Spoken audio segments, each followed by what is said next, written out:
Concept चलता है। एक चलता है हमारा ट्रेडिशनल बिजनेस सिस्टम और दूसरा चलता है direct selling business. Traditional business system की अगर बात करें, जिसको आज हमारे पिताजी, उनके पिताजी यानी सभी लोग उसको फॉलो करते आए हैं, उसमें होता क्या है कि एक कंपनी होती है, आप लोग हाँ बोल सकते हैं, कंपनी सभी जानते हैं, कोई भी प्रोडक्ट, देखिए मेन चीज क्या होता है, कंपनी कोई भी हो, कोई भी प्रोडक्ट बना ले, मार्केटिंग सबसे जरूरी चीज होती है।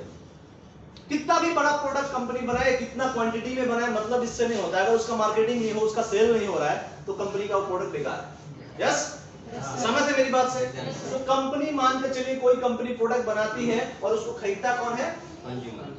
कंज्यूमर कहिए या कस्टमर कहिए, जो भी कहिए, उसको खरीदता है कस्टमर। हमको एक साबुन भी खरीदना है, शैम्पू भी खरीदना है, कपड़ा भी खरीदना है, जूता भी खरीदना है, कुछ भी, सुबह उठने से गुड नाइट तक, सुबह से लेकर रात तक सोने तक कुछ भी खरीदना है, तो हम कहां से जाके खरीदते हैं? हमको कुछ भी लेना है तो कहां जाते हैं? शॉप के, दुकानदार के पास। अब हमको एक बात बताइए, कोई ऐसा दुकानदार आपके आसपास में जो अपने घर पे साबुन बनाता है?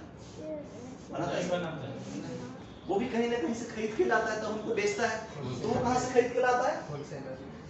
होलसेलर, जिसको डिस्ट्रिक्ट स्टॉकिस्ट बोलते हैं, जिला का स्टॉकिस्ट, पूरा जिला में उसका स्टॉकिस्ट है, मतलब वो सामान पूरा जिला में वही आदमी बेच सकता है, दूसरा कोई नहीं बेच सकता है। और डिस्ट्रिक्ट स्टॉकिस्ट कहां से लाता है? सीएनएफ बोलते हैं, स्टेट स्टॉकिस्ट, पूरा राज्य का जिसके पास स्टॉकिस्ट होता है। समझते मेरी बात से? पूरा राज्य का स्टॉकिस्ट उस आदमी के पास होता है जहां से वो खरीद के लाता है। तो इसी पूरे सिस्टम के माध्यम से सामान और सीएनएफ लेके आता है हमारा कहां से? कंपनी से। इसी माध्यम से सामान हमारे पास पहुंचता है। यस और यस? सही बात है? यस। कस्टमर जाता है दुकानदार के पास, दुकानदार जाता है डिस्ट्रिक्ट स्टॉकिस्ट के पास, डिस्ट्रिक्ट स्टॉकिस्ट सीएनएफ के पास और सीएनएफ कंपनी के पास। इस पूरे सिस्टम में जितने भी लोग हैं, ये सब लोग कुछ ना कुछ पूंजी लगाए रहते हैं। यस और यस? यस। दुकानदार 5 से 10 लाख रुपए लगा के दुकान खोल सकता है, यही खुलता है ना। डिस्ट्रिक्ट स्टॉकिस्ट 25 से 50 लाख रुपए लगा के डिस्ट्रिक्ट स्टॉकिस्ट लेता है। समझते हैं मेरी बात से? बोलते रहिए हाँ, दो तरह से बोलते हैं हम। 2.5 किलो का ये गर्दन हिलाते हैं और 2.5 ग्राम का जुआ हिलाते हैं। तो ये 2.5 किलो का गर्दन हिलाने से क्या ज्यादा मेहनत नहीं लगेगा? 2.5 ग्राम का जुबान हिलाइए, एक्सरसाइज भी होगा, जितना हिलाएंगे उतना मजा आएगा, है ना। डिस्ट्रिक्ट स्टॉकिस्ट 25 से 50 लाख रुपए लगाता है। ऐसी होगा कि गर्दन हिलाने से होगा क्या? एक्सरसाइज तो मुंह से भी नहीं, गर्दन हिलाने से होगा, लेकिन समझ में, मान लीजिए हम इधर बैठ के लिख रहे हैं, पूछे कि हाँ जी क्या है, तो कि गर्दन तो मैं देखूंगा नहीं किसी से कहिए ना, मुंह से बोलने वाला। हाँ, मुंह से बोला, इसीलिए तो पहले बोला मुंह से बोला। हम इधर लिख रहे हैं, अगर किसी को पूछे तो कोई बोला हाँ, अब हम तो पीछे मुड़ के देख नहीं रहे कौन हाँ बोल रहा है, कौन ना बोल रहा है, तो है जुबान से बोलने से समझ में आ जाएगा लोग हाँ बोल रहे हैं ना बोल रहे हैं। सीएनएफ लेता है कंपनी से। अब देखिए इन सब में सीएनएफ का करोड़ों रुपए लगता है, जिसको स्टेट का पूरा स्टॉकिस्ट लेना होता है उसका करोड़ों लगता है कि नहीं लगता है? लगता है, करोड़ों रुपए इसका लगता है, और कंपनी का तो लगता ही। अब इस पूरे सिस्टम में होता है कि सब लोग पूंजी लगाते हैं तो पैसा कमाते हैं। एक इंसान ऐसा होता है जो 1 रुपया भी नहीं लगाता, करोड़ों कमाता। और वो कौन होता है? प्रचार करने वाले लोग। अमिताभ बच्चन, सचिन तेंदुलकर, शाहरुख खान, विराट कोहली, बड़े बड़े सीनियर स्टार जो टीवी पे आते हैं, बच्चन साहब बोले ना, डाबर च्यवनप्राश खाओ और इम्यूनिटी बढ़ाओ। डाबर च्यवनप्राश खाओ और इम्यूनिटी बढ़ाओ। अगर इम्यूनिटी च्यवनप्राश खाने से बढ़ता तो कोरोना अमिताभ बच्चन साहब को तो नहीं होता। उनको भी हो गया था। जब डॉक्टर बोल रहा था कि भैया इम्यूनिटी जिसका मजबूत है उसको कोरोना नहीं होगा, तो बच्चन साहब इसका मतलब च्यवनप्राश नहीं खाते थे, खाली बोलते थे। उनको तो पैसा चाहिए, तो बोल देते थे, खाते नहीं थे। उनका खाने के लिए तो सारा डॉक्टर रखता है, उनका खाना पहले डॉक्टर चेक करता है फिर वो खाते हैं, ऐसा सीन है। बाहर में घर का बात तो अलग है, घर में भी उनका हेल्थ एडवाइजर है, क्या खाना है क्या नहीं खाना है, कब सोना है कब उठना है, सब उनके पास है। तो कहने का मतलब वो लोग पैसे के लिए झूठा प्रचार करते कि नहीं करते? एक हीरोइन टीवी पे आती है, कहते मेरे गोरेपन का राज अगर फेयर एंड लवली लगाने से कितना फेयर एंड लवली बिक गया, यहाँ पे बैठे लवली लोगों ने लगाया, कहाँ गोरा हुआ कोई हुआ? नहीं हुआ। फेयर एंड लवली लगाने से अगर आदमी गोरा हो जाए तो सारा fair and lovely West Indies भेज देते, सारे काले गोरे हो जाए, और एक फेयर एंड लवली 5-5 हजार का बिकता क्या? लेकिन ऐसा तो कुछ होता नहीं है। वो लोग पैसे के लिए प्रचार करते हैं और करोड़ों रुपया कंपनी से वो लेके जाते हैं। अब इस पूरे सिस्टम में देखिए, समझने वाला बात यही है, पूरे सिस्टम में सीन क्या होता है, अगर कंपनी से कोई सामान 30 रुपए का बन के निकलता है तो हमारे और आपके पास आते आते उसका कीमत हो जाता है 100 रुपए। बीच का जो 70 रुपया होता है, कितना रुपया? 70 रुपया उसमें कंपनी भी कमाता है, प्रचार करने वालों को भी वही देता है, सीएनए भी कमाता है, डिस्ट्रिक्ट स्टॉकिस्ट कमाता है, दुकानदार भी कमाता है। और ये पैसा देता कौन है? कस्टमर देता है, हम और आप देते हैं। कस्टमर अपना पूरा मेहनत करता है, पूरा एकदम महीना दिन पूरा निचोड़ कर मेहनत करता है और मेहनत करके पैसा कमा के लाता है कि नहीं लाता? एक तारीख को मतलब सब लोग हीरो रहते हैं, सैलरी मिलता है एक तारीख को, नौकरी करने वालों को, बिजनेसमैन तो रोज कमाता है, सैलरी मिलता है एक तारीख को, सब लोग hero, king of the world, पूरा उस दिन पार्टी चलेगा, दारू मुर्गा ये वो क्या चाहिए बोलो।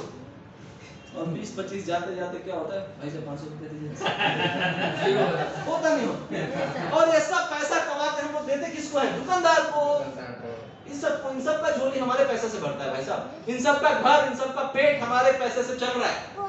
तभी तो बोलते कस्टमर हमारे भगवान है, बोलते नहीं बोलते सर? कस्टमर भगवान होते हैं भाई, भगवान होते इसलिए है क्योंकि तुम्हारा रोजी उसी भगवान से चल रहा है।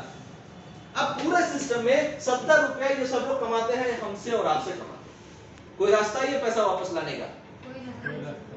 हम तो जा ही रहे हैं, हम अपने बच्चों को भी वो दुकान दिखा के आते हैं, भाई साहब ये मेरा बेटा है, ये आएगा तो सामान इसको आपको दे दे। वो भी अपने बेटे को दिखाया, बोले 7 पुश्त से तुम्हारा पूरा खानदान हमसे ही सामान ले, 7 पुश्त से तुमको पैसा दे रहा है भाई साहब, तो कुछ तो उसका रिटर्निंग करो। तो ये होता है traditional business system. Direct selling में क्या होता है, यहाँ भी एक कंपनी होता है और कंपनी डायरेक्ट एक आदमी को आईबीए बनाता है, जैसे ओरियंस क्या करता है, आईबीए बनाता है ना, इंडिपेंडेंट बिजनेस एसोसिएट। ओरियंस कभी भी आपको दबाव नहीं देता कि आपको इतना घंटा काम करना है, इतना पैसा का सामान हमेशा खरीदना है, ऐसा कोई प्रतिबंध ओरियंस में नहीं है। कंपनी और आईबीए जो आप होते हैं, यहाँ पे भी कंपनी बोलती है कि हम 30 रुपए का ही सामान बनाएंगे और वो देंगे भी हम आपको 100 रुपया में ही। ऐसा नहीं कि हम 30 का बनाएंगे तो हमको 40 में दे देंगे, क्योंकि अगर 30 का बना के वो 40 में देने लगेगा तो ये जितने भी मार्केट की और कंपनियां हैं ना इसको खा जाएंगी। ऐसा होगा कि नहीं होगा? आपका दुकान है, आपके बगल में कोई दुकान खोल दे और जो सामान आप 10 रुपए में बेच रहे हो 2 रुपए में बेचेगा तो आपके पीछे पड़ जाएगा कि नहीं पड़ जाएगा? आज पूरा बाजार का मार्केट का सबको पड़ जाएगा, है ना, कि इसको खत्म करो भाई, ये एकदम बर्बाद करके रख देगा हम लोग। तो वैसा यहाँ पे भी है। तो ये कंपनी बोलते हैं कि हम 30 रुपए का ही बनाएंगे और 100 रुपया में आपको देंगे, जैसा ये ट्रेडिशनल बिजनेस में होता है। लेकिन ये 70 रुपया ये सब लोग कमाते थे, यही 70 रुपया हम आपको वापस कर देंगे। आपको बनना होगा हमारे यहाँ अमिताभ बच्चन।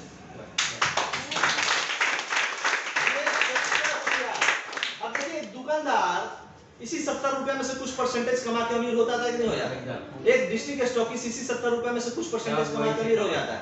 अब ये 70 रुपया सिर्फ अकेला आदमी आपको मिलेगा तो आप अमीर होंगे कि नहीं होंगे?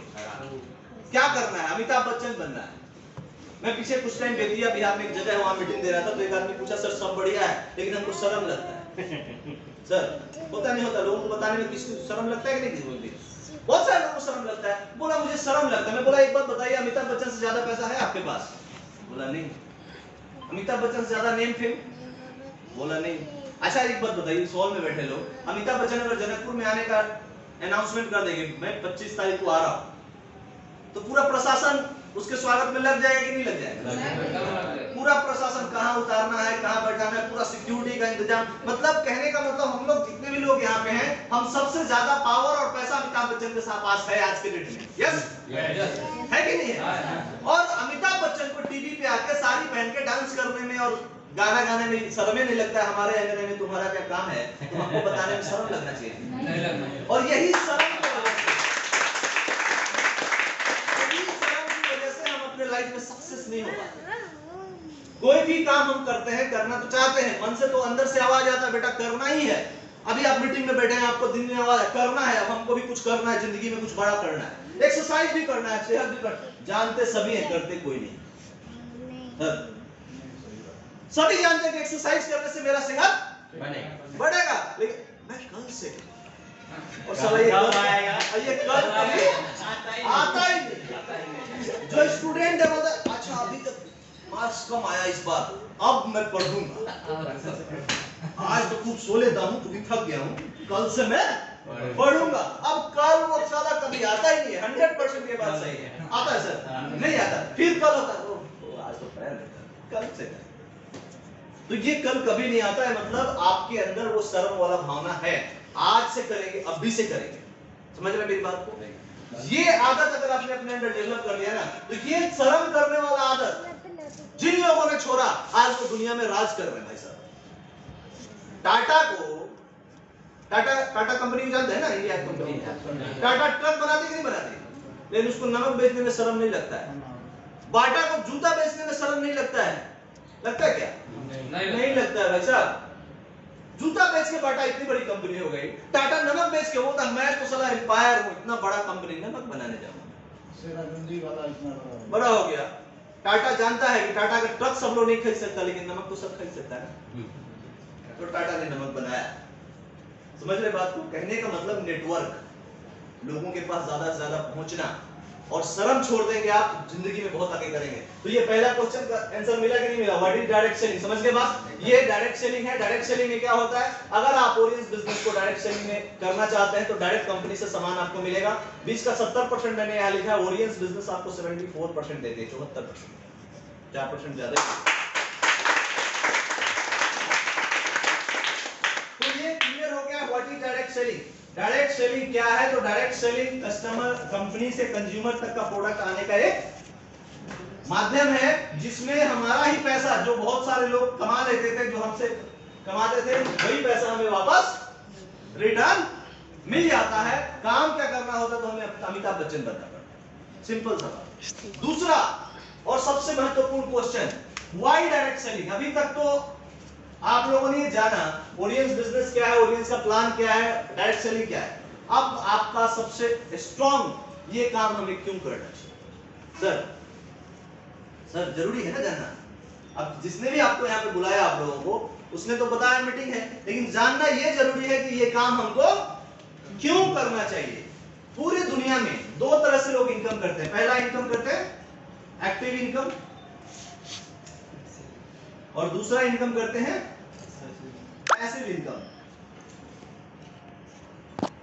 पूरी दुनिया में दो तरह से लोग पैसा कमाते हैं। कुछ लोग एक्टिव इनकम करते हैं और कुछ लोग पैसिव इनकम करते हैं। तो आइए जानते हैं एक्टिव इनकम कौन करता है और पैसिव इनकम कौन करता है। एक्टिव इनकम में सबसे नंबर 1 पोजीशन पे आते हैं जॉब करने वाले लोग, नौकरी करने वाले। JOB, जस्ट ओबे योर बॉस। बॉस ने कहा ये काम करना है तो यस बॉस, बॉस ने कहा वो काम करना है तो बस बॉस। जॉब करने वाले लोग एक्टिव इनकम करते हैं। कहने का मतलब वो काम करेंगे तो पैसा आएगा, काम नहीं करेंगे तो क्या पैसा आएगा? नहीं आएगा। अच्छा नहीं आएगा ना। काम करेंगे तो पैसा आएगा। 8 से 10 घंटा अपना समय कहीं ना कहीं बेचते हैं, चाहे वो प्राइवेट सेक्टर हो चाहे गवर्नमेंट सेक्टर हो। जॉब मतलब 8 से 10 घंटा अपना समय बेचना। 8 से 10 घंटा हमने वहां काम किया और 8 से 10 घंटे के एवज में हमको पैसा मिलता है 10,000, 20,000, 25,000, 50,000 हमारी काबिलियत के हिसाब से। यस और यस। तो जॉब करने वाले लोग एक्टिव इनकम करते हैं। दूसरा दुकानदार, शॉपकीपर। शॉपकीपर को मैं बिजनेसमैन नहीं मानता, क्योंकि शॉपकीपर क्या है, चाहे वो 10 लाख पूंजी लगाए चाहे 50 लाख पूंजी लगाए, दुकान खोलेगा तो पैसा आएगा, दुकान बंद करेगा तो पैसा नहीं आएगा। जिस दिन दुकान खुला रहेगा सामान बिकेगा उस दिन पैसा आएगा, जिस दिन दुकान बंद रहेगा उस दिन पैसा नहीं आएगा। तो वो लोग भी एक्टिव इनकम करते हैं, मतलब काम करेंगे तो पैसा आएगा, काम नहीं करेंगे तो पैसा नहीं आएगा। तीसरे नंबर पे आते हैं hello advocate plus chartered accountant, वकील और सीए, जो अपने आप को प्रोफेशनल समझते हैं। कोर्ट में जाएंगे वकील, केस लड़ेंगे तभी पैसा कमाएंगे ना सर। हाँ। नहीं जाएंगे तो नहीं होगा। चार्टर्ड अकाउंटेंट ऑफिस जाएगा, आईटीआर फाइल करेगा, अपने कस्टमर का जीएसटी XYZ करेगा, तभी उसको पैसा आएगा कमीशन के रूप में, नहीं तो नहीं आएगा। और चौथे नंबर पे हमारे समाज के सबसे रिप्रेजेंटेड पर्सन लोग आते हैं, डॉक्टर्स। ये लोग भी एक्टिव इनकम करते हैं भाई साहब। या कोई डॉक्टर नहीं है? एक्चुअली सर मैं फैक्ट बता रहा हूं, जिस दिन आप क्लिनिक खोलेंगे पेशेंट देखेंगे उस दिन पैसा आएगा।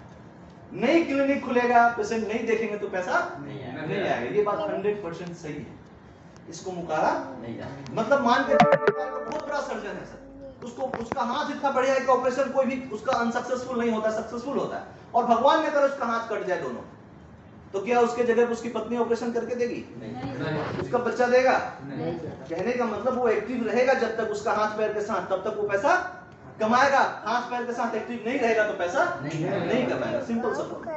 कलेक्टर पूरा जिला का मालिक होता है ना, कलेक्टर क्या बोलते हैं? सीडीओ। सीडीओ कलेक्टर पूरा जिला का मालिक है। सीडीओ सीडीओ इस दुनिया में नहीं रहे, बात में बोल रहा हूँ, सीडीओ दुनिया में नहीं रहे, मर जाए, तो क्या उसकी पत्नी को सीडीओ बना देंगे? नहीं बना।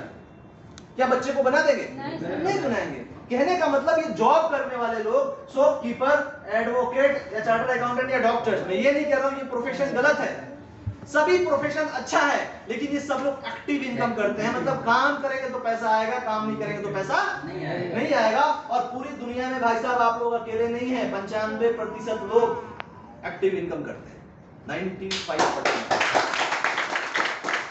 अब आते हैं दूसरे तरफ, पैसिव इनकम। लेबर भी करता है सर, रिक्शा वाला भी करता है, ठेला वाला भी करता है। कहने का मतलब जो आदमी रोज खटता है, पैसा कमाता है, काम बंद पैसा बंद, वो एक्टिव इनकम करता है। सिंपल सा बात।